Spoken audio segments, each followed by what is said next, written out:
minutes. Right? So, every fucking time, dude. We might as well be live.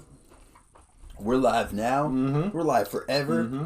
Fuck it, we'll do it live. Optimus Prime is here. So I guess we are fucking live. I don't know, man.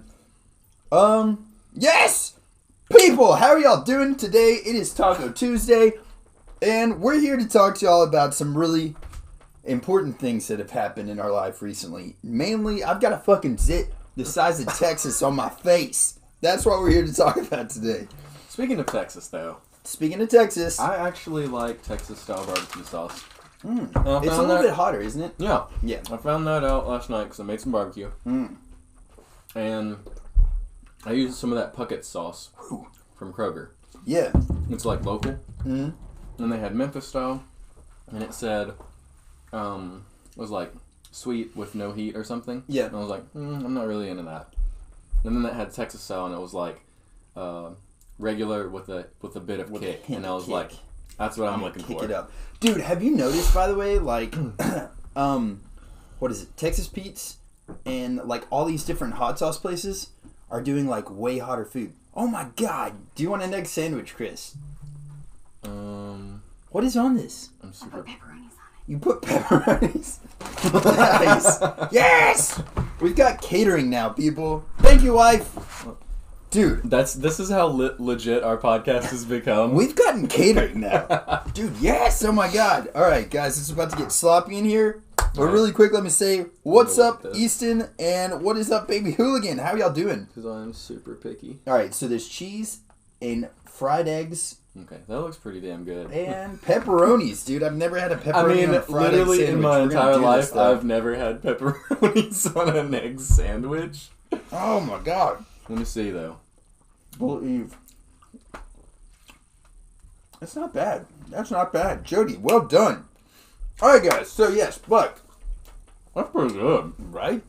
Everywhere has been getting these, like, extra hot sauce, though. Like, there is a, what is it? Texas Pizza hot sauce. They've got an extra hot. Every kind of hot sauce now, if you look at, like, Kroger's and stuff, there's an extra hot version of it. I freaking love it. I love hot foods, man. I'm on the fence of... I stick to the regular heat. Because extra hot, it's, like, almost pointless It's to a lot of people, I think. a little too much for me. Because, like, by the time after you eat that first bite and you get that heat, every other bite after that is like 3 times as hot as the first one. Yeah. So it's just like, I'm not enjoying my food at that point. Dude, I get you. The first bite, though, awesome. The rest, I'm just like, I can't taste it. Yeah. Dude, Greasy Gamer's on here. Dude, by the way, I was going to ask you about this today, but it's just because time is in, because Greasy's here. Thursday, 11:30, I think. I really want to find out do it? his real name because Greasy kind of Greasy. sounds a little... It sounds greasy. I'm just like, Nice. But yeah, either way, Thursday, 11:30, Otaku Ramen. If you want to go, man, you can ride up there Thursday, 11:30. Otaku. Oh, God, I gotta be up there at 11:30. I'm like waking up at 11:30. I know, right? I know. But yeah, he goes on lunch, man. Might happen if you want to do it, dude. All right. We'll see. There you go. If I can get out of bed and make it up there, we'll see. Hell yes. All right, guys. So let's break into this podcast, okay? When Greasy said 11:30, he's totally down. All right, here we go, guys. Starting it off. This weekend we had UFC 248, and holy shit, what ups and downs. What a lefts and rights. bipolar freaking fight card. For real. And I'm going to keep eating this egg sandwich while talking, okay? You had the up, and then you had the down. Yes. If we're looking at, like, just co-main event, right? There was 2 title fights on here. Zhang versus Joanna. Like, ridiculousness, man. That entire fight, it's like 5 rounds of them beating the dog shit out of Both one of another. them were like Tasmanian devils, and they just ran into each other. Yes. Fists and legs, kicking, elbows. Yeah. This is what the UFC is all about. This is the prime example of what everyone loves to see. Easton said, who else thinks that Joanna won? Well, Easton, let me answer your question with a visual statement. Look at that face! Dude, come on! Yeah. I don't feel like she Anybody won. that has that face after the fight did not win the fight. I don't feel like she won. I feel like she did a great job. I feel like she did it even better than I was giving her credit for, okay?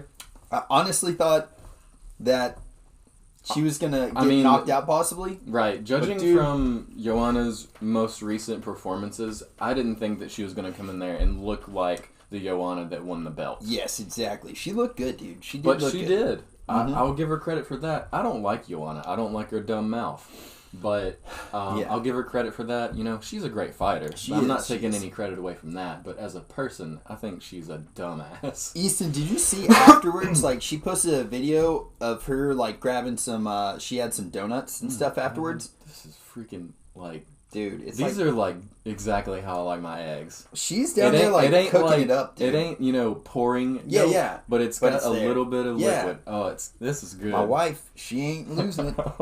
But yeah, Greasy, she did lose. And, I mean, yeah, if you... Whoa, hold on, I'm sorry. Got a picture still up of the TV. But yeah, dude, I feel like Joanna did a lot better than I thought she was going to against Zhang. Zhang is such a freaking monster. And if you look at her in comparison to Joanna after that fight, and they both got in some good hits, man. It was ridiculous. Zhang is going to have that title for a while. I think so, dude. The only thing, though, is Rose is having a comeback fight. I know, and... who is it against? I think it's, Jessica Andrade? I think so. I believe it is. Well... And that would be a good fight for her, man, because Jessica deserves... That's the real test. Yes. See, that's the real test for Zhang. Because Rose is going to throw stuff at her that Zhang has never seen before, probably. Yeah, Rose is... Dude, one thing... Once you like, relate to my nerdy side, then I'm like, alright, you're a legit cool person. Because she said... Rose was like, I train... Like, I grew up watching Dragon Ball Z. Mm-hmm. And she was like, I train based on how they train. She was like, hyperbolic time chamber. I freaking, like, weighted vest and all this stuff. Well, she does every bit of her routine. She has a weighted vest on. I freaking love it, dude. When she takes it off, she's that much faster. I feel like Rose is her own worst enemy, and if she could get outside of her head and just be, like, the fighter that she actually is, I feel like she could be the best champion that division's ever had. There's two different versions of Rose. Yes. There's Rose... Well, before she fought Joanna the first time, like, completely zen. Yes. Like, amazing fight. Like, and she looked so unbothered. Hard killer. Yes. Joanna was like, all up in her face, yelling at her, just talking so much shit to her, and Rose was just, like, stone cold, just like... Right. And then went in there and annihilated her. Yes. Freaking Hooligan said she loves DBZ. Deontay said... Don't wear vests. Yeah. Not before you're going out to the fight. Deontay Wilder wearing that. That's good. Deontay Wilder is just making up some lame-ass excuse. Yep. Seriously. Oh my god, this egg sandwich. I mean, I think Deontay Wilder is a good fighter, and I like him as a person, but come on, man. Just admit that you fucked up and you lost the fight. Quit making excuses, especially dumb ones. I feel like sometimes for fighters, if you're, like, undefeated, that first sting of defeat was almost, like, especially, I mean, dude, what? It can... 42? 42-0? They're coming for us. You ain't getting my sandwich. Not today. Kill you. But I feel like once you get that kind of, like, winning streak, like, it's almost you're in denial, kind of. Like, it's like, nah, I couldn't have actually lost that, you know? She landed more, outclassed Zhang. Zhang landed less, but her power is more. I feel like this fight was much like GSP versus Johnny Hendricks. The judges didn't see. I'm sorry, I can't see the rest of it. No, it got retracted! I don't know what happened, Easton, but either way. Yeah, here's the thing, though. Joanna's punches are pitter-patter bullshit. She couldn't freaking squash a fly if she stepped on it with a steel-toed boot. Like, come on. It takes 200 of Joanna's punches to equal one of Zhang's. Well, and see, that's Joanna's problem. To put that in a nice way, because I get what you're saying, but to put it in like a nicer, more like public relations way, I ain't Joanna, nice, all right? I ain't nice. Joanna is more of a points fighter. Exactly, and She's hate not that. Necessarily an Aguilar. I hate it. Fuck points. Fuck the This points. is a freaking fight. You're in there to freaking win and knock them out and freaking stop them at all costs. That's true. You're not in there to go in there to appease the judges. Yes, and definitely don't leave it up to this newer like generation of judges because they're fucking everybody over. Don't leave it up to the judges. And what was his name? Wonder Boy. Look at Stephen Thompson. His last fight, he was like, I can't leave it in the hands of the judges. Mm-hmm. And he freaking destroyed that kid. Do not leave it in the hands of the judges. Michael Bisping, you think you're going to beat that guy in England if it goes to the scorecard? Hell no. You could, like, literally decapitate Michael Bisping in the octagon in England, and the ref would not stop the fight. In the third round, okay, you decapitate him. Yeah. The round keeps going. The ref doesn't stop the fight. He's like sitting there, chicken with his head cut off, like swinging and like just twitching, and his head's totally gone. He's laying Michael Bisping's laying on the ground, decapitated. The ref will grab his hand and raise him up as the winner. Yes. If you're in England, okay? If it goes to decision. Shit, dude, it's true. But Greasy said Floyd Mayweather is a point fighter, and he's 51-0. This is true. That is true. I ain't saying anything about it being a thing that you can't do to keep winning. Yeah. All I'm saying is it's pansy and bullshit. Well, that's what I'm saying. Yeah, if you look at Stephen Thompson, Hold on. Yeah, look at the difference between boxing and MMA, all right? True. Boxing is a sport. MMA is legitimate fighting with a little bit of rules sprinkled on it. Yeah. Some dumbass rules. There are some rules, dude. But you get people in there like Wonder Boy. He was 50, I think. Boxing is fake fighting at its finest. What was Wonder Boy's kickboxing record? Do you remember? Before he got in the UFC, it was like 50-something-0. Yeah, Wonder Boy had like an unstoppable record, dude, in kickboxing. And they got into MMA, and like he realized that point systems do not work. Fighting bigger opponents that are trying to knock you out. And in MMA, as opposed to kickboxing, like with kickboxing, you can still get knockouts, and in boxing, obviously, you get knockouts. But in Mayweather's, in his division, like in his weight class, you're not getting as many people knocking people out. Like, you'll get people like TKO and stuff like that. Right. But a legit knockout, like in heavyweights and shit, you don't see point fighters in heavyweights, is what I'm getting at here. And in, like, the division that Wonder Boy was in, he point fought in kickboxing. You can't do that in MMA because people will tap you out, knock you out, something's going to happen. Right. So I think in point fighting and in the UFC, you can make it happen for a while, but just like Joanna and Rose, it gets proven to be like obsolete. Right. It's not as, you know what I mean? You cannot go into the octagon with a point fighting mindset and expect to win on points every time. It's just stupid. Yes. But I agree. I think for sure, like in boxing and kickboxing, point fighting can work, especially in those lower weight classes, but you don't see people like freaking, I mean, Mike Tyson. You don't see him point fighting. You know what I mean? Right. People in that caliber, there's knockouts that are going to end up happening. And if you're trying to just like stay back, don't get hit, work your way in, like, it's not going to work all the time, especially in UFC. Mm-hmm. I mean, here's another point to make is Mayweather fought Conor McGregor, who has never fought a professional boxing match in his life, and Mayweather couldn't knock him out. Okay? That's true. Yeah. Yeah. Pitter patter bullshit. This is true. And I mean, it's a lot of like preference, I guess, like what you like watching in a fight. But like, honestly, for me too, I'm not into the point system. I mean, if you're like sitting there picking them apart from the outside and outworking them in every way, landing shots, and it looks pretty, and it's nice, and I mean, you're scoring, and it's not like up against guards and just getting through and barely making points. Yeah. Then I agree with it. Yeah. I mean, it's nice. Yeah. Well, like watching Vasily Lomachenko, I fucking love watching that guy fight. He's knocked a few people out, but just watching him fight, like if the thing did go all 12 rounds, I'd be totally happy with it. Just as happy as if he knocked the dude out in a really cool way. Because like it's beautiful to watch him fight, dude. It's like the first Tyson Fury Deontay Wilder fight. Yes. When you're watching both of them go at it, and Tyson Fury, he's kind of a point fighter. Yeah, but he can also knock you out. Yeah. And like watching him do his thing and get in there and slip a jab in or slip in an uppercut that's just crazy, but it lands really nice. Yes. See, that's totally the kind of point fighting that's nice. Mm-hmm. It's nice to watch. He's actually trying to finish the fight, you know. Yeah. Easton said, what if Tony cuts Khabib and the same doctor that stopped the BMF fight in New York stops it? Dude, that is a very real possibility. I mean, I don't see Khabib getting out of that fight without a lot of cuts. I could see that going both ways. Because I mean, I'm fully expecting Khabib to land a takedown on Tony Ferguson. Yeah, for sure. And I'm fully expecting Khabib to land a couple of shots while Tony Ferguson is on the bottom. Mm-hmm. So he could end up hitting Tony Ferguson with an elbow, and the ref stopping it that way too. Mm-hmm. Even though Tony Ferguson is fine. Yeah, on the bottom. It could happen. Like, dude. see, that's messed up. Yeah, Brit's here. What's up, Brit? Freaking a lot of Fearless fam is in the house right now. Shout out to the Fearless fam. Shout out to the Fearless fam. Dude, we got to get a YouTube page. This is what we do whenever we're not in group chat. I know, yeah. When we're not in group chat, we're chatting the same exact way, but on a podcast. And fucking around. Greasy Gamer said, Mayweather has always been a point fighter. McGregor trained in Ireland as a boxer and then switched to BJJ. Yeah, so exactly, yeah. I was saying, pro boxing match. Yeah. Not amateur stuff. Yeah.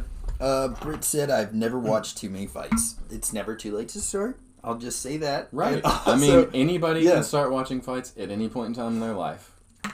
It gets crazy, and especially if you ever go to one live, it's like an insane different atmosphere. It's freaking nuts. We've been there commentating fights. Yeah. And we're as close to the cage as we are to each other. So if I'm cage side, blood's flying. John would be where the cage is at. It's probably closer. Yeah. It's probably right here. It literally here. is. My knees are like pressing up against the cage. It sucks. We see people fighting for their lives right in front of us, getting thrown around, spit flying, sweat, blood, literal blood. Dude, we almost got landing on our microphones. We got blood on. There was blood that landed right on my microphone. We've got little notes that we're taking and stuff, and there was blood all over it, dude. It was freaking nuts. This guy got his nose broken and thrown up against the cage right in front of us with a broken nose. Blood's going everywhere anyways. Dude's just boom. And then he hit him with an uppercut. Blood was everywhere, his dude. head went back and blood just went just everywhere. It was glorious. But hey, really quick. All right, so going back to UFC 248, Israel and Yoel Romero, what are your thoughts on that? Here's my thoughts. Throw it out there. Because I like putting Potty mouth daddy. Don't be watching this with children. Go on, I'm sorry. Yeah, this is not child appropriate. Yeah, who thinks it's a good idea to watch this with kids? Jody. Right. Maybe we should change our name to the Fuck Podcast. Yes. I think with the name back, people are like, it's kid appropriate. Right. Okay, anyways. Here's my thoughts. You have the champion, Israel, and then the challenger, Romero. Yes. Romero is 42 years old. Mm-hmm. He's got to be... there's no way that he can be thinking in his mind that this might not be one of his last chances. He's got to be thinking, this might be my last shot at the title. So why in the hell would you come into your last fight as a title challenger and not go forward? That is my biggest takeaway. Because Adesanya had every right to fight defensively. Yeah, because he is defending the title. Yes. That's what you do when you have a title. You defend the belt. He had every right to fight the way that he did. Mm-hmm. Romero had zero right to fight like a turtle. I didn't look at it like that. I was looking at it in the opposite way. I was looking at it like... I don't like Adesanya. Yeah. But he had every right to fight the way that he did. I totally agree with that, dude. Romero, on the other hand, did not. He should have been pushing forward. Romero is a international gold medalist at wrestling, as well as an Olympic silver medalist at wrestling. And didn't show off there's a lot of people that wrestle and fight in the UFC that are Olympic wrestlers, but there's not a lot of them that are medalists. Yeah, he has he probably in the UFC he's probably at least number 2 or number 1 as far as wrestling caliber goes, and he did not use it one bit. Not at all, dude. That is stupid. I totally agree with you, man. I was looking at they were calling each other out so much that I felt like they were like me off that nothing happened. That he did not. I totally agree. He did not pursue him, and he could have out wrestled Adesanya so easily. And the weird thing is that's almost how Yoel fights. Yoel's kind of like one of those slow, and then just wait until something wait until he sees an opening, and then goes crazy. Like he did that a few times in this fight and landed some good shots. I thought it was a lot closer than a unanimous decision. No. Because, really all that Israel did was landed a lot of leg kicks. Which, dude, it fucked his legs up pretty good, I'm sure. But there was one part where I saw where Romero had him up against the fence, and he stopped and let him come back out. Yeah, exactly. So I was like, what are you doing? And So look, I think that it's just Yoel's mindset. Like, he obviously did not make that same connection. He was like, a fight is in the middle of the ring. The champion should be defending the middle of the ring. And like, he was really passionate about it, dude. He was so pissed off. See, and like, he has this false sense of honor. Yes. In this sport. Yeah. Which, granted, there is some kind of honor in there. Yeah. But honestly, really though, it's two guys going into the ring to try and literally kill each other. I like certain fights. Like, you can watch. It's not a duel. Who was Cowboy fighting that one time that he like got up, let the dude stand up, hugged him, like they high fived, and then he Madero. Yes. And then Cowboy knocked that dude out. I love seeing that too. Like, good sportsmanship and honor in a fight are kind of two different things in sometimes. Yeah. You know? Like, I mean, if you want to have an honorable duel, yes, you make an agreement with whoever you're fighting that y'all are gonna, and that's what like Cowboy and that's what Connor did. Cowboy and Connor. They were like, first guy to go down, or first guy to go for a takedown. Right. Is a bitch or something. Right. I can't remember what he said. Cowboy and Yancy Medeiros did the same thing before they fought. They had an agreement to go in there and bang. Yes. These guys did not. No, they didn't. And the whole thing, like, too, so I mean, like, let's just separate this, okay? Honorable fighting is you saw that you eye poked them and you didn't capitalize on it. That's honorable fighting. Like, maybe I don't come after you after I poked you in the eye and I know about it. It's the opposite of what John Jones does. Yes. John Jones is like, let me poke you in the eye and then try to hit you on that side. And then I'm going to finish your ass. Yeah. But, like, what happened in this fight was Yoel took down freaking Stylebender and he just let him up instead of trying to capitalize on it. That's not... You know what I mean? There's no place for that. I mean, there could be a place for it, but the problem is they never made that agreement to let it be that way. Totally agree. But there's a lot of new stuff coming up. So either way... Stylebender maintained his card, and yes, I agree. That was a lot. Nobody won. For a lot of people, that was a letdown. Nobody won. No, there were no winners here. It really makes me so happy that the women outclassed the men on that card. Yes, that was beautiful. Because I love it when the spotlight gets brought in on the women because they are some of the fiercest, and wildest fighters you will ever see. As much crap as we were talking about Joanna. There's no way in hell I'd fight. I would never fight her. Hell, dude. No. I mean, I don't care. I outweigh her probably by like 75 pounds, and I'm like, nope. Hell to the no. I mean, I would never fight her. But guys, speaking about the other fights, talking about this card really quick, couldn't not mention Sean O'Malley came back Sugar and Sean destroyed, dude. Sugar Sean. Yes. I knew he would. He has he's been fighting in grappling matches, and all kinds of stuff. He looks so good, man. He looks so good. He's about to be on the top. Yeah. Yaxco is here. What's up, dude? But I freaking love Sugar Sean O'Malley. I don't know when his next fight is, but it should be soon. That was a first round, 2 minutes in TKO. This was a test by Dana White. I think so. He didn't put him on the main card. No. He put him on the preliminary card. Well, the good thing he's like headlining the prelims. Yeah. So it's, free He marketing. was like, let me see if he's really back. Yeah, I bet you more people watch that than actually watch the main event on the main card. Yep, I guarantee you he'll be a RKO her out of nowhere. Dude, I'll distract her. Chris will come up and RKO her out of the freaking left field, dude. I'll just be like... But coming up, so we've got... this weekend, we've got Kevin Lee fighting Charles Oliveira. That's a good fight. Kevin Lee's awesome. Is a new fighter now. Yeah. He started training with Viras Sahabi, which his last fight was so impressive for me. Yeah, which is George St. Pierre's head coach in TriStar Gym in Canada.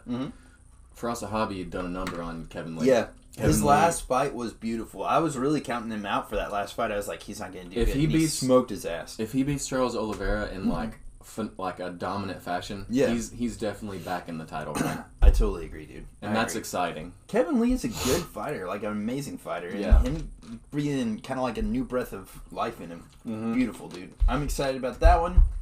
Then there's another free UFC fight. Tyron Woodley versus Leon Edwards. Going to be... I don't know. This is going to be another test. Another test, dude. Tyron Woodley. Let's see what he actually has. Yeah, I mean, I don't either, honestly, but... Isn't this his first fight without the belt? Yes. Okay, so... Let's see if he's hungry still, because I don't know if he is or not. Right. Honestly. He wasn't whenever he lost the belt. He went in there like a freaking Like, he just didn't care. I'm pretty sure he rolled out of studio and got into there in the octagon. He did not even care one bit that he was losing that fight. And I mean, God, dude, the way he lost that fight too was beautiful. It was. It went to decision, didn't it? Yeah, decision. But it was one of those victories that you felt comfortable leaving it up to the judges because Usman beat the piss out of Tyron Woodley. Those rib shots, dude. In my opinion, sometimes that's even worse than knocking somebody out because like you literally beat them at every aspect of their game, and they were stuck. They couldn't do anything. It's like whenever Stipe beat Francis Ngannou. 5 rounds. 5 grueling rounds. And also, by the way, Stipe took Francis's best shot. Stipe took that, and, I mean, it shattered his freaking... ocular... Yeah, he's still recovering. Yeah. From that. He might not even... Dude, it's not out yet, but he might not even come back to the UFC because of how severe his injury is. That's crazy. Yeah. It's pretty messed up, man. Pretty messed up. Don't ever fight Francis Ngannou. That is the moral to that story. Dude, USPN... Oh, alright, sorry, never mind. So, UFC on ESPN 8. I thought that was like ESPN 8, but it's the 8th one that they're doing. I mean, they have enough of them to have 8 of them, so... But Francis Ngannou is fighting in this one, and I honestly... Do you know much about this guy? Rosenstruck? Yeah. I feel like he's been in there before, and I feel like he had like a phenomenal debut fight, I think, and then maybe another one. Yeah, but I don't remember any other ones. I'm excited to see that. I mean, I really like. Oh, dude, yeah, Greasy Stipe took it all right. I was worried about him, dude. I was terrified going into that fight. We had that fight and we watched it, and the whole time I was like on the edge of my seat. Dude. I couldn't sit down. I was like, oh shit, because he would get clipped by something. I was like, oh no, oh there it is.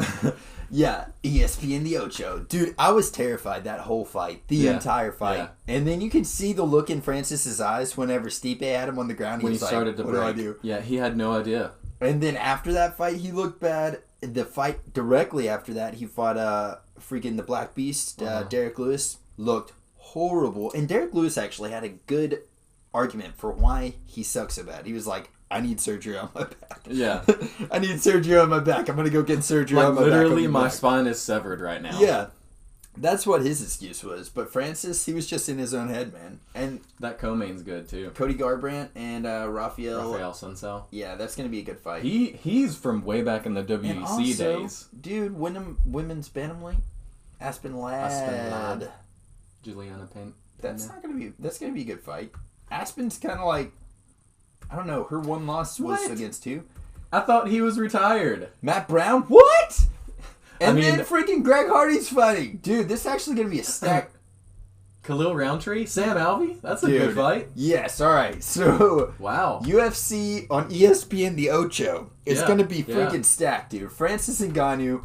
That's good as hell. Cody Garbrandt, Aspen Ladd, Matt Brown apparently back from the dead or out of retirement. You can't have the nickname The Immortal without another fight after you retire. Yeah, he's back, baby. And then Greg Hardy, dude. Holy crap, that's going to be nuts, man. Miocic targets Summer to return to the UFC. Yeah, I saw that. Where did you see it at? Because, last I heard... I can't remember. I think it was on Twitter. He must have gotten cleared by his doctors just recently. But dude, I'm telling you right now, I love Steve A, man. If you want updated news on anything that's going on in the world, Twitter's where it's at. Yeah. You will see stuff that hasn't even been announced by anyone yet, except for the people on Twitter. Yeah. I swear. And then let's just really quick get to the next UFC 249. We will be getting this one. I'm scared about this. I'm scared of this one. Why are you scared of it? Because I don't know if it's gonna happen. Oh, I know. Well, I feel like it's going to happen. I don't know who's going to be up there, though. Main event, we're not sure if Tony or if Khabib will pull out. I mean, I'm talking about because of Corona.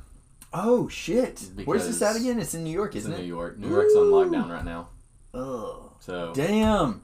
I feel like before they call it, they're going to change the arena. Because, they did with... I hope to God they do. Put it in freaking Vegas. Dude, I think they would. Because you remember whenever John Jones popped positive, they completely moved... immediately. So, they can do it. And that was within a week notice, dude. They need to do it right now. But the only thing is, where close to New York could they host this? That's the real Nashville, question. Tennessee. Nashville, Tennessee. I'm going to be there. Yeah. Tornado Relief Fund at the UFC event. Yeah. Well, let's do it. Freaking Optimus Prime said Connor's ready to step in, which, yes, that's exactly what I was trying to say, but then with the whole Corona thing, I didn't even think about that. But, I don't know. I was talking about Corona.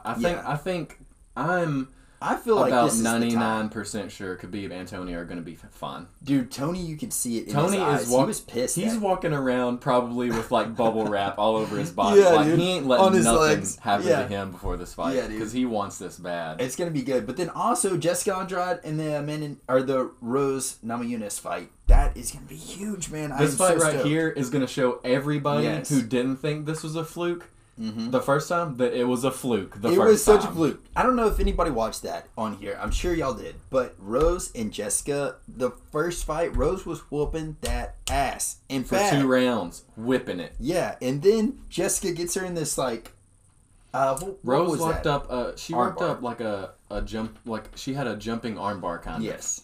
And didn't let it go. And didn't let it go. And Andrade picked her up and slammed her before Rose could let go. And kind of knocked her out in a way. Yeah. She definitely got a TKO there. But it was just a slip up. The move that Andrade used is actually illegal in jiu-jitsu competitions because it can kill you. Yeah, well, slamming somebody on their head pretty much it can kill exactly you. what happened. But yeah, that's going to be great. Jeremy Stevens is on it. I'm not even going to talk about this one right here, but Alexander Hernandez is there. Dude, I am so glad this fight is happening because that guy is a piece of shit. I know. I don't like Islam, though, either, man. I don't like either of them. Dang it! But Alexander Hernandez got smoked by Cowboy Cerrone last time. He got smoked by Cowboy Cerrone. And they came back. And then he was talking crap about Cowboy after he lost the Conor fight. Yes. Oh, my God. He was talking crap about Cowboy after he lost the Conor fight. I'm like, dude, Cowboy whipped your ass, I know, man. that's just like, dude, that's like kindergarten stuff right there. Like high school back in the day after you got your ass beat by somebody. Yeah, because this guy talked so much trash. He was calling Cowboy old and all this stuff. That's really where the old man Cowboy thing started. I'm the new blood, blah, blah, blah. Yeah. And Cowboy whipped that ass. Guys, go back and watch Alexander Hernandez versus Donald Cerrone. That fight, if you ever want to see a smack talker get completely shut down. If you want to see poetic justice, there it is. There's right there. That fight, dude. But I don't know, man. I don't like Islam. I guess just because it's so reminiscent of Khabib fighting. They but all like fight the damn same. Yeah, it's like not on the same scale though. It's like a dude that's like replicating him, but it's just a B version movie of it, you know? So he, just for everybody's reference, the people who are basically from the same area and train with Khabib and stuff, they all fight just like him. Yes. But they don't. It's not like as furious and as bloodthirsty. Like they will take people down and just hold them. Yes. Khabib gets down and he does some ground and pound. He pounds it out. These guys will just hold on to you. Like, they can't do nothing. Nothing's going to happen. And then they win the fight that way. And also Jeremy Stevens is going to be on that fight card too. I'm pretty excited about it. And I wonder more actually about the prelims. wonder what's going to happen there. They normally have good stuff. Uriah Hall. And Jacare. Yes, dude. That's a good fight. That's going to be a really good fight. That's a good fight. Gian Vellante versus Ben Rothwell. Yeah, Ben Rothwell is pretty good. You wouldn't know about his fight Muhammad, card. He's pretty good. I don't know about that guy. So there's going to be a lot of good fights, man. Right. I'm freaking stoked. But really quick, let's just backtrack to this just one more time. Yoel's head! That's so not normal, dude. But that's the size of my zit last night, if anybody's wondering. There's so many memes of this image right here. Dude, if you want to look them up, it's freaking hilarious. So bad. It was freaking rough. I mean, a lot of comparisons to Sloth from the Goonies. So yeah, I could see that. Rocky Road. I feel bad though, man. I mean, she was literally about to cry. Like after she looked up and saw her face, she was in tears. Dude. Yeah, so I mean, if my face looked like that, I would probably cry too. But can't wait to see Uriah Hall's kicks. Sherry, what is up? How are you doing? See, here's the thing about Uriah Hall. He's good on paper, but when he gets into the fight, if his head ain't there, he sucks. Yeah, he's got that weird fighter syndrome where the reason that he has never been champion and the reason that he has never won the fights he needed to win is because of his mind. He just gets in his own head. He gets in his own head and he fucks himself up. Yeah, and it sucks because he's got one of the greatest spinning roundhouse knockouts in history, and it was on The Ultimate Fighter. Yeah. He's spinning back kick that guy in the head. I thought that guy was dead. There's been a couple of times in the UFC where you're like, is this guy going to get up? Like, for instance, Jessica I versus freaking Bullet Valentina Shevchenko. Right. That, for me, I was like, she's dead. That's a chick right there. Bullet Valentina? That... her versus Rose. That's the next one. If you want to talk about best women fighters that has ever lived... I mean, not... Shevchenko? Her versus Amanda Nunes. That's what I meant. Shevchenko, Amanda Nunes. Needs to happen because that went to decision, and I really didn't dig it, dude. I can agree with that. He really does. I did too. But yeah, I think that's going to be great. But that Jessica I fight, the thing that really stunned me about it, obviously that was like one of the most violent head kick knockouts I've ever seen. But the fact that Bruce Buffer, literally, you can see him. So like, you see the fight. They showed him. And he just does this. Spits his gum out, puts it in the wrapper, and then gets up. No expression on his face at all, He knew he had to go in there and do his job. He just... didn't even react to the fight at all. He was just like... no reaction. Stone cold, like he just saw a chick get decapitated via a head kick. And he's just like... got up and walked off. He's a stone cold killer. Dude, he is. Put him in the octagon against Henry Cejudo. Yes. Alright guys, really quick. Speaking about head kicks and roundhouse kicks, let's talk about the dude that made it all famous, made it all possible, brought us to where we are today, possibly is our illegitimate father, definitely at least spawned one of the people in the chats here. I mean, what else can we say about him? I mean, Superman checks his closet every night for him. Yes, so. He wears rattlesnakes as condoms, people. Boom! Chuck freaking Norris! It's his birthday today! He turned 80 freaking years old. 80 years old! Dude, that is wild. He was born in 1940. What other person do you know that's currently alive that has fought Bruce freaking Lee? Anybody? I mean, I don't think that... I mean... this guy right here holding two freaking Uzis with his fingers on the trigger. He's got both fingers on the trigger. And he's just looking like a stone cold fox, dude. You know he's ready to go. Yeah. 80 years old, dude. Total gym. I mean, anybody walks into a room like that, if somebody breathes wrong, they're getting lit up. Yeah. Papa Chuck.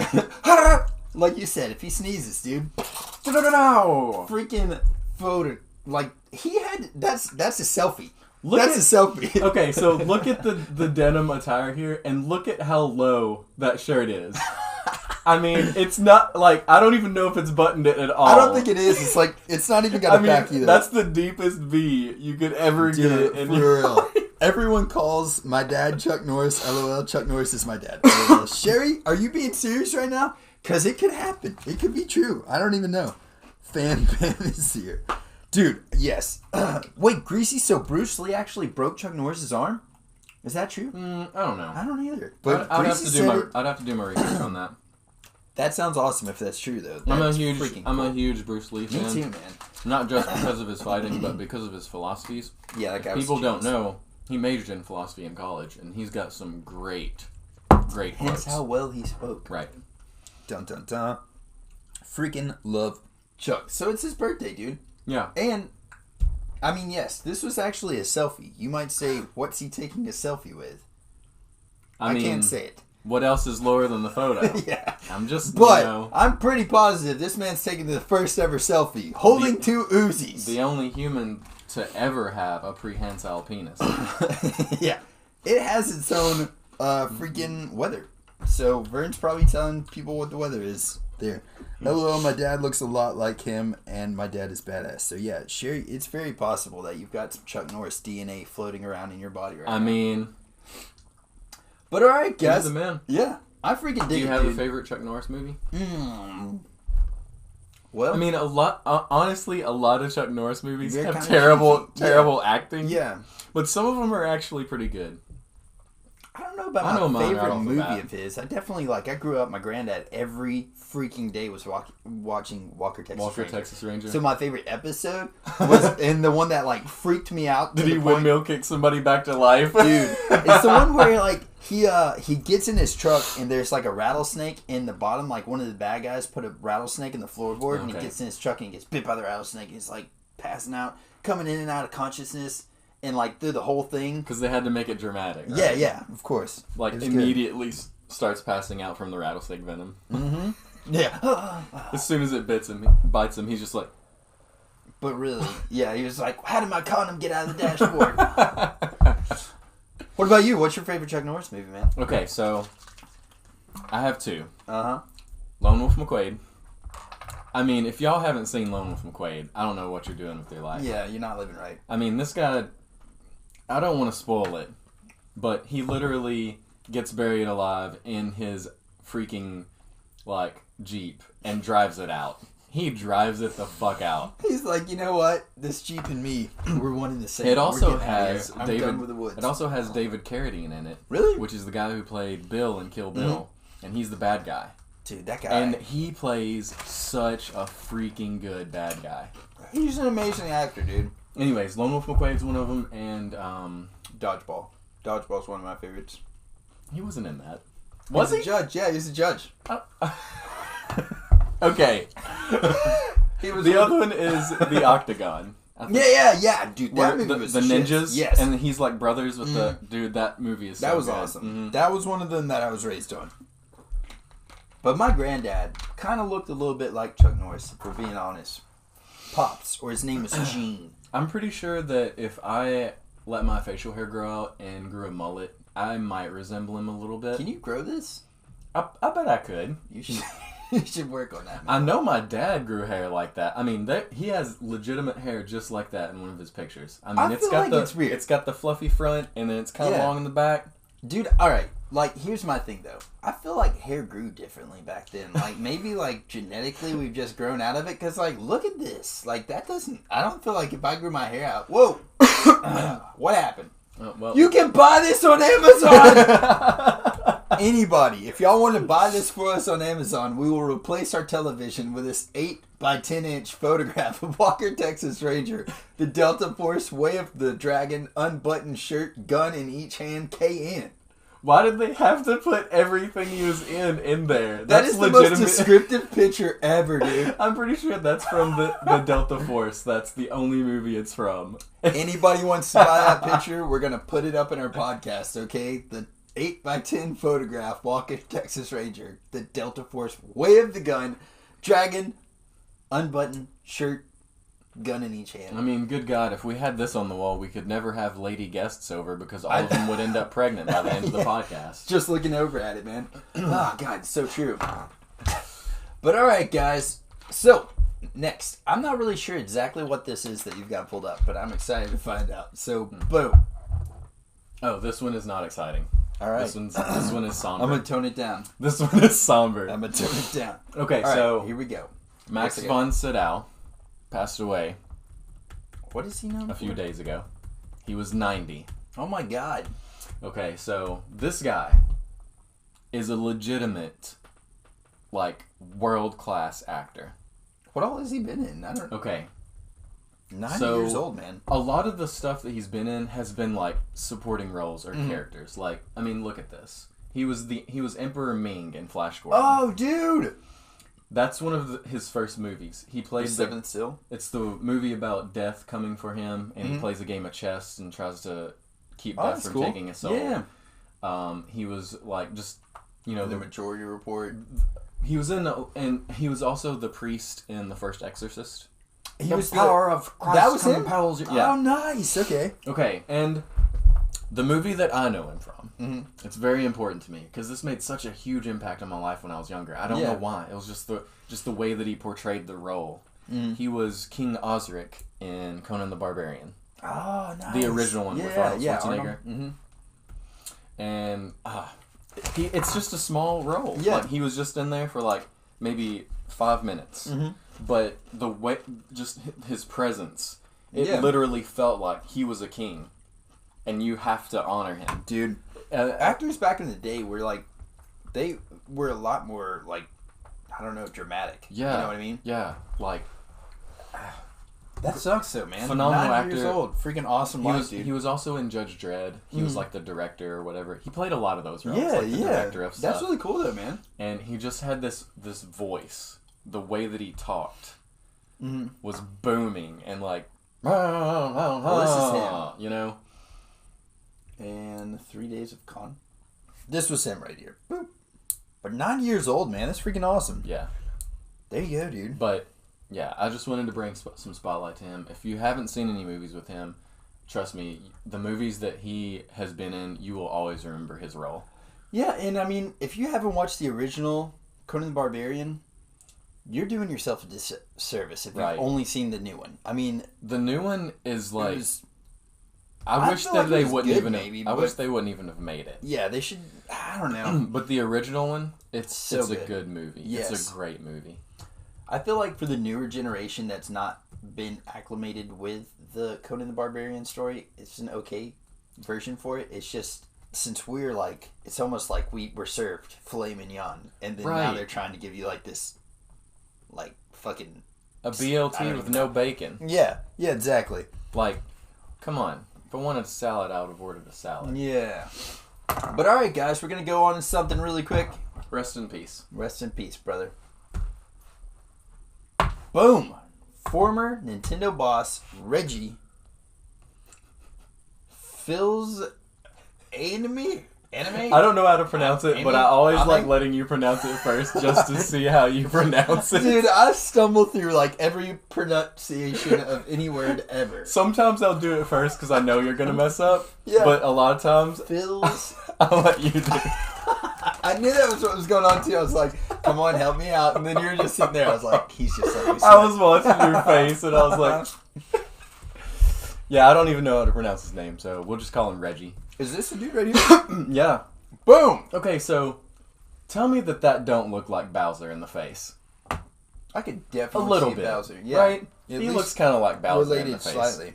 But the funny thing is, the new CEO of Nintendo, his last name is Bowser. I saw that. Yeah. And they were actually doing a lot of memes about it on his on his release date.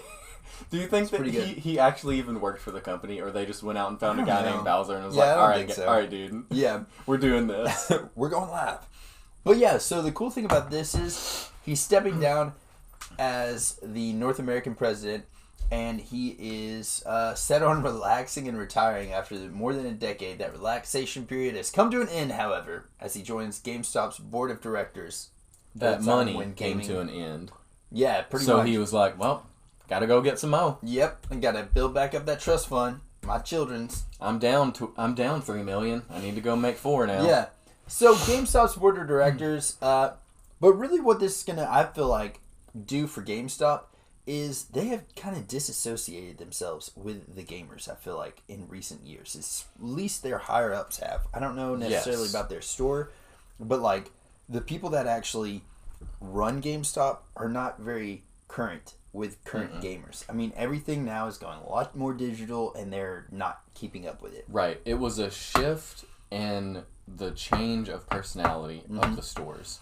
Because in the beginning, like, that was Mecca. Right. You would go in there and you could, like, find any kind of game from any age. It was freaking Super awesome. Nintendo, regular Nintendo, Game Gear. Yeah. Anything. You could find it all. And you would go in there, and everybody that worked there was excited when you bought anything. Yeah, and they would talk to you about games. It was like going into a record store back in the day. You know, like the record store, people would be like, have you heard this new album?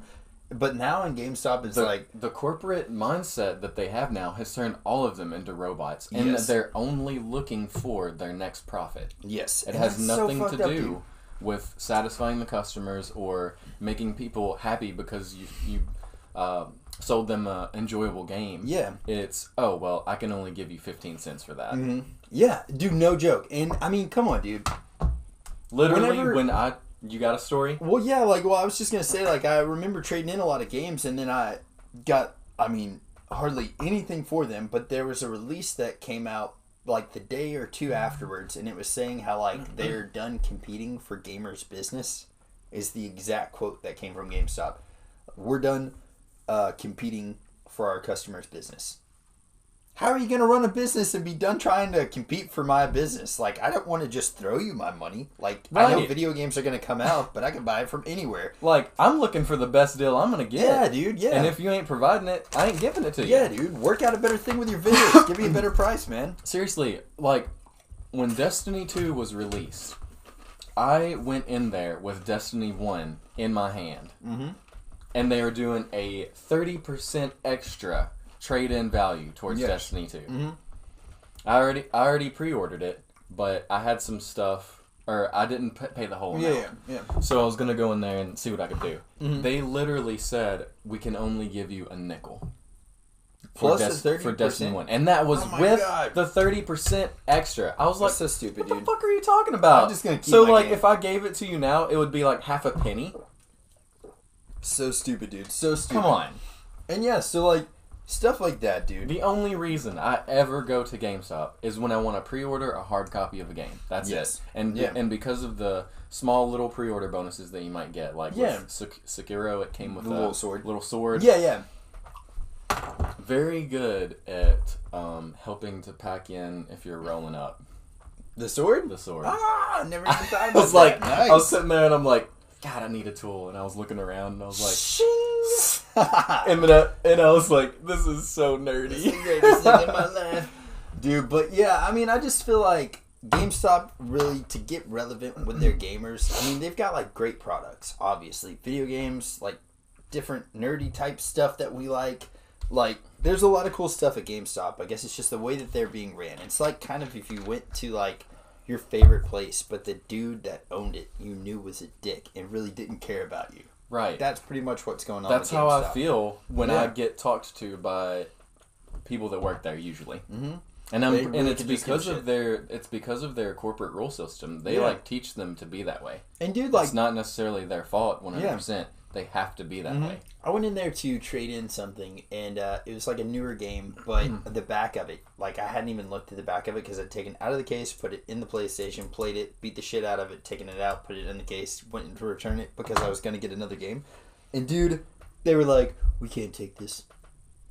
Yeah, we can't take this. It's like a new game. I should have gotten like $30-something for it back or whatever. Right. And they wouldn't take it, dude. I was like, what the fuck? Are you serious? They're like, yeah, we can't take this. I was like, oh my god, so stupid. So just like, dumb. They just, I don't know, man. Literally, okay, so if this guy's coming on board, literally, what they need to do if they want to be anywhere near competitive in this market, because Walmart right now is doing everything the GameStop is doing. It, dude. Walmart is killing them. Yeah. Because Walmart knows how to freaking cut prices and give you what you want. Yes, dude. I mean, like, a huge thing is like, if you're looking for a freaking Nintendo Switch game right now, do not buy it at GameStop. Go unless they've got it on sale, like used or something like that. But Breath of the Wild is still $60 at GameStop. At GameStop, so stupid. You can get it at $49 at Walmart. $10 cheaper, dude. Right. So, if they want to get back into the scene, because I mean, clearly it looks like they're trying to figure out what to do to survive. What they need to do is scrap this bullshit model that they have and go back to their roots, make it a place to where people can play games. First of all, go in there and try out games and play them. Even try out games. I'm totally down with that. That, you know, they might not know about. Make it more of an experience and less of a retail market. Yeah. So, like, you go in there, say, oh, I haven't played this game yet. Can I try it out? Yeah, we can let you try it out for 15 minutes. Yeah. Or something along those lines. I mean, shit, it's not like they don't get demo, you know. I don't... Right. So it's like buying, like, if you go into a music store and you want to buy a new guitar, you're not going to walk in there and pick it up and say, all right, I want this one. Usually you're going to plug it in and you're going to play it and then you're going to decide. Yeah, exactly. And I mean, like, honestly, it's not like they couldn't do stuff like that. But I found out, like, I've got a friend that's actually a manager at the GameStop here. But, like, they, to even play the game, they have to wait until somebody brings it in. So if you, like, return a game or something like that, they can actually check that game out and go play it at their house and then bring it back. So, like, they can do stuff like that. But, like, if they just had, with every order of new games, they have one that's like a store copy. Yeah, and then they're just like, hey, let's, like, put this in the freaking system out here and, like, let people try it out. That's a better idea. Or shit, just demos, man. Right. And that's the first thing. The second thing, go retro. All they need to do older stuff is go retro. Yeah. Go back to freaking regular Nintendo and Super Nintendo. Have gaming tournaments in your store. They talked about doing that. I don't know if they're going to or not. Clear out some space. Have a gaming tournament. Have a regular Super Nintendo Super Mario Kart tournament. Yeah. Over like the course of a couple of hours with a group of people in there.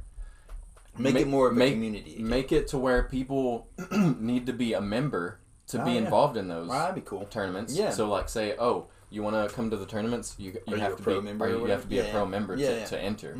Charge them a little bit. people would pay it. Yeah, I mean, to do that, and give them a prize to whoever wins. Something, man. I mean, make it feel more like it's a community. It just seems so easy. But these old people who are running it have no idea what people our age want. It's got to be more than just like a place. Like if you went into a retail like clothing store and then you left that and went to GameStop, the atmosphere is the exact same. The product's different. But that's what needs to change. Hire us, GameStop. We'll fix your shit. Come on. Let's do this. But freaking make some nachos. Pass them out. I know. Fuck. So, there we go. We fixed GameStop. We've hailed the king, freaking Chuck Norris. Talked a lot about some UFC stuff.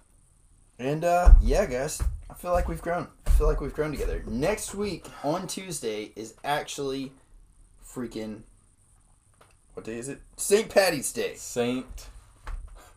And we try to blow it out of the water every St. Patty's Day. So this one will be no different. We're going to probably start it a little bit later so we can do some I'm already ready. Look at that. Boom! Green. Garlic and onion. I like it. For your health. Mm-hmm. You know what we need to do? Get one of every flavor and do a mystery bowl. Just be like, got to find out what you're eating. There's some flavors I haven't tried, so I might not know. Same here. We're going to do it, dude.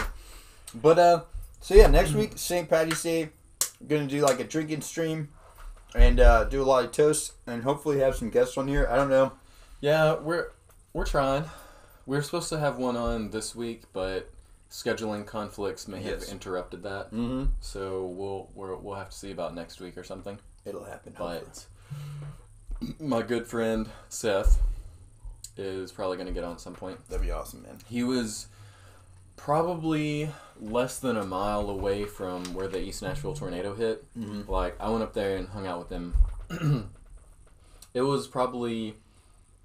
It's like a week? It was like a week or 2 weeks before the tornado happened. Mm-hmm. So, like, the whole area that we went and hung out in, like, some of the bars and, like, the pizza places and, like, the 5 Points area, like, was the area that just got annihilated. Completely smashed. So, we're going to have him on here.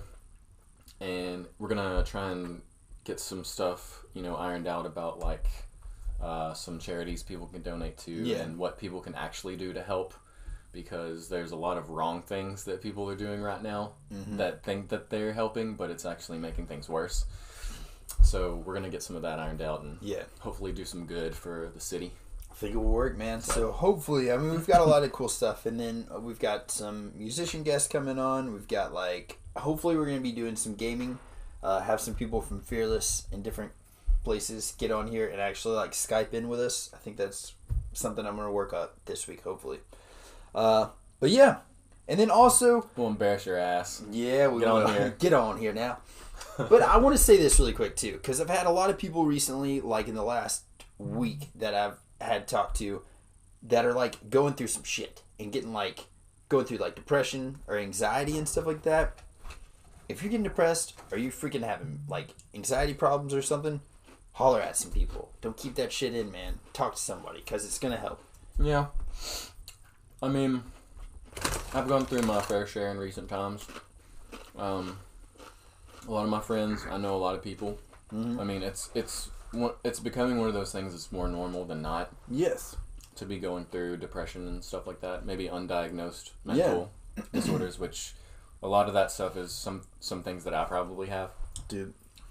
But it's important to talk to people, but also it's important not to let it get you down if people don't know what to say to you. Yeah. Because I found out in my life that sometimes a lot of the stuff that I go through can be so dark to the point that whenever I bring it up to other people, they really just have no idea what to say. Yeah. Because it's such a personal thing, and it can be very, like, dark. Yeah.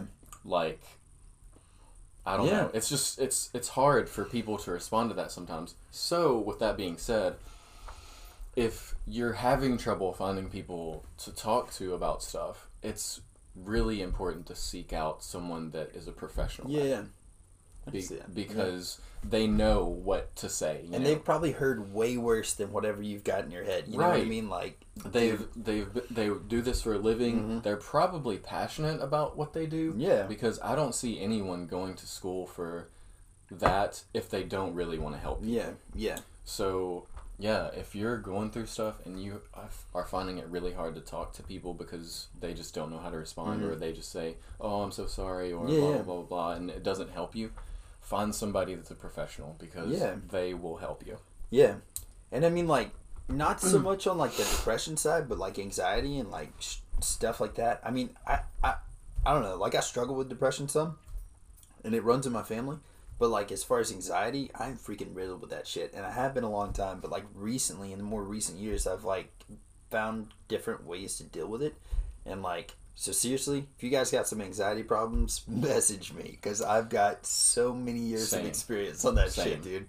And for as long as I can remember. Yeah. Just, like, riddled. Like, when John says riddled, like, that is a great word for it. Just riddled with anxiety. But another thing, though, about anxiety, if you have coping mechanisms that have worked for you for a lot of your life that aren't, self-deprecating or you harm yourself in ways.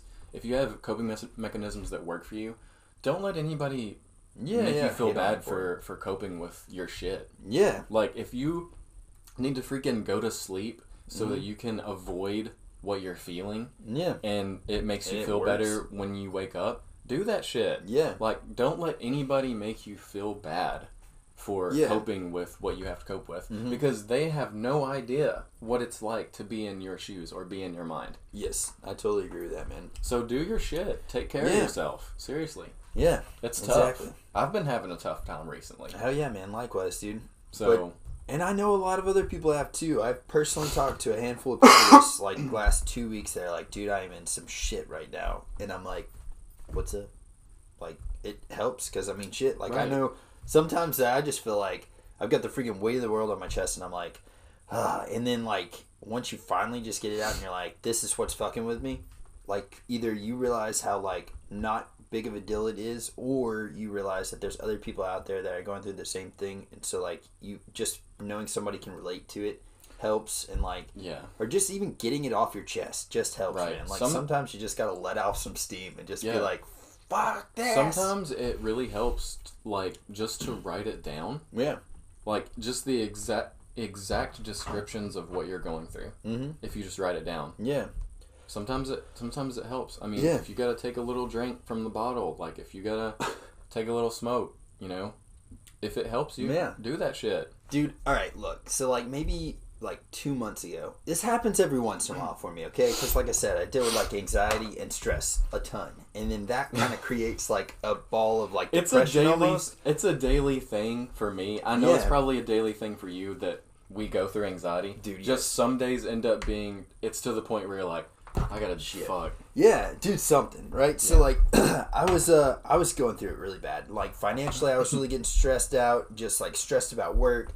Stressed about, like, just family life. All this stuff was just, like, snowballing. And I was, like, getting so, just, like, on the daily. I was, like, afraid to get out of my bed and wake up just to face the shit that I was, like, about to, like, be barraged with. Even though, like, 90% of it was mental. I was just, like, I don't want to get out of bed because I feel like I know what my day is about to happen. Dread is a really big one for me. Well, dude, so, like, I was like, off work, had some paperwork to do, and Jody was, I think, either getting ready for work or she was off work that day. But, dude, I was literally almost in tears. I'm so stressed out, so, like, high-strung, and I just unloaded. I was like, this is what's going on with me. I'm stressed about cash. I'm stressed about this, stressed about work, stressed about all these things. And, like, as I'm talking to her, I was just like, ah. And, but after I got it out, she was like, it's not that big of a deal. It's going to be okay. I can help you out with these things. I can do this and all this stuff. And, like, just worked through that. And then, dude, literally, as soon as I finished talking, I was like, fuck it. Cool. Right. So, like, I had been, like, for weeks, dude, I was just so built up and so, like, stressed out. And then all it took was just me being like, this is how much this shit's affecting me. Like, this is how stressed out I am. And then, like, as soon as I got that out, I was like, all right, cool. Yeah. I think that coincides with what I do sometimes is, like, I feel like that problems become worse when they stack up. Yeah. So, like, if I can picture my problems in my brain as, like, I don't know, it's kind of like levels. Yeah. And then eventually they become a monster. Like, they turn into, like, this blob of just evil. like, yeah. But, like, if you take out a notepad or anything and you write down every single thing that you have to take care of. Like, if you have to, like, I need to go get groceries, or, I need new shoes, or, I need this, I need that, blah, blah, blah. Every single thing that you have going on, you need to handle. Write those down. And then you just take care of one periodically. Mm-hmm. And you literally, with your pen or whatever you've got, you mark it off that list. Yeah. And whenever you, subconsciously, whenever you see that mark, it kills one of those things that you have to deal with. Yeah. And eventually it gets to the point where you only have, like, a few things left, and you're like, wow. It makes you feel so much better. Yeah, I totally agree with that, dude. Like, the best expression that I've heard in looking at stuff like that is, like, how would you eat an elephant? One bite at a time. You're not just going to smash that entire elephant right there. And that's a really true statement. But, like, an elephant charging you is terrifying. Terrifying. Hell yeah. But, like, you know, a mouse charging you. Yeah. It's a little less to scary. some people, maybe. Yeah. Maybe but definitely not to me. No. Yeah. Yaxco, thank you, brother. You're freaking awesome. But, yeah, guys. So, seriously, in this week, we'll both be streaming. So, you guys can meet us on our stream. twitch.tv/JohnReevesLivet and twitch.tv/KickCannon. You can find us on there and talk to us in our chats. I'm actually probably going to stream today at some point. Boom. And I'm very close, guys. Hell yeah. I'm very close to affiliate. Close. I got 2.7 on the viewers, and I only need like 20 more followers, Man, and then I'm there. So let's talk about this really quick, because I've been wondering this for a while, right? So I feel like hell yes, it's gonna happen, dude. It's gonna happen. Like, and I'm pretty sure that, like, this will be my 7th stream. Oh yeah. So, like, that's one less. Yeah. One thing checked off, dude. So here's what I'm thinking. Right now we're working with a few people in Fearless to get them affiliated, but they've been active streamers for a long time. And they're trying to get their average viewers up, but they've been streaming to, like, 0 for a while. Yeah, that's the number one problem. Yes. Why you're not getting affiliate. And so, like, a couple of things that you can do. I mean, obviously, know when to start and know when to stop. Yes, for sure. That's a huge thing. And then on top of that, like, I mean, before you find yourself in a situation where your average viewers are like 0.1 or 0. Whatever, like, before you find yourself in that situation, post about it. Let people know that you're going to be streaming. You can't just stream and expect people to come. And especially if you're in, like, a group like Fearless, post in the live, post in different places, tag people on Twitter posts, just blow it up. Like, you have to be your biggest promoter and get there. And, like, so you said this is going to be your 7th day streaming? Yeah. This is the reason that I haven't streamed in a few days, because I want to make sure that whenever I get on there, I'm getting the viewers that I need to get to affiliate. Because once you get to affiliate, that's when you can sit there and stream for hours and hours and do all that stuff. And it's going to help you streaming for hours, because either A, you get in there, people are going to raid your channel possibly. Like, if you've been affiliate, you've at least got 50 followers. So, like, you've got those people that might come into your stream. And then on top of that, like, you can get paid. So it's more beneficial to an affiliated streamer, I feel like, to stream for hours than it would be for, like, these unaffiliated people yet. Yes. Even though you're doing it for if it's your goal to become affiliate. Yeah. You've gotta do it right in the beginning first. And then after you become affiliate, you can freaking stream for hours and hours, do whatever the hell you want. Kind of free for all. Yes. Dude, in the first, like, I feel like whenever I first started my Twitch channel, I was, like, obsessed, dude. I was like, Chris, every fucking day. I was, like, messaging everybody I knew. I mean, he called me every single day. I was like, told me exactly what was going on. Yeah. I mean, he got affiliate in a week. It was nuts. One week. And, like, now looking at it, like, I'm glad that I did that, but I can see the flaws in what I did, and then I can see the flaws in how other people are doing it as well, too. So it's kind of helped me, like, look across it and be like, there's a right way to do it, and there's a wrong way to do it. But, like, if you're just streaming to have fun, that's freaking awesome. Yeah, or even if you're streaming to have fun starting out, and then eventually you want to be a professional streamer, you can do that too, man. Do whatever you want to do. But if you're going to be trying to get affiliate and you're working on those numbers, you've got to realize, like, your average time matters. So if you're out there streaming to 0 people and you're not telling people that you're streaming, cut that stream off. And then tell everybody you're streaming. Get a lot of people ready for it and then stream. You have to start doing that stuff. Right. And try to get your average viewers up because, like, that's going to kill you. You know? It's, I mean, even if you're close to your viewers, and you start doing that stuff, and you're streaming to 0 people, it's gonna bring it down, to 0 again. So, but yeah, guys. So everybody out there, we're a freaking huge family. Holler at us if y'all are going through some shit. Holler at us if you need us to help you with affiliate. Whatever you guys need. Holler at us if you want to tell us some stuff y'all want us to talk about next week. Right. We will be on here. I like that shit. St. Patrick's Day freaking podcast. But you're going to get my opinion on it. Hell Bring something to the table. I'm going to tell you what I think about it. Because I don't give a fuck. You don't care. Who cares, man? Especially everybody had some Jameson. Right. Yeah. Who cares, man? Everybody's got an opinion. Say that shit. Hell yeah. But alright, guys. Y'all take it easy. And, fuck it. You got anything else you want to throw at them? I don't know. We're kind of in a weird time of the month, right? I know, yeah. Like, sort of at the beginning, but not really, and then not really close to the end. Yeah, it's going to be a long month, guys. I'm ready for that summer heat. I'm ready for that summer heat. Dude, I had the snow, so I'm good now. You know, I could deal with some summer, or at least some spring, you know? Bring it. Give it to me. Hell yeah. Well, guys, y'all take it easy. We'll catch y'all on Twitter and Twitch and everything else in the world. So we'll catch y'all on there, man. Y'all be good.